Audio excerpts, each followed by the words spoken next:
Mr. President, alam niyo po naman kami mga congressman, especially now, nung kayo po ay Pangulo ng Pilipinas, nung ako po'y tumulong sa inyo na ma-elect bilang Pangulo, ay hindi po ako congressman.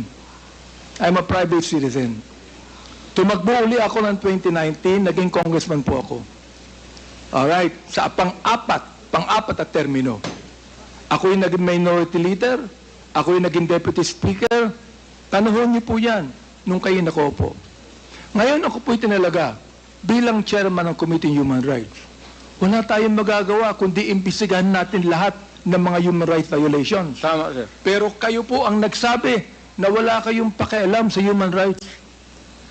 At bakit po nyo nasabi yun? Hindi man ako empleyado ng human rights office.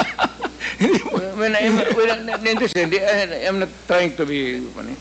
Wala akong pakialam sa human rights. Wala naman ako, hindi ako sa Kongreso.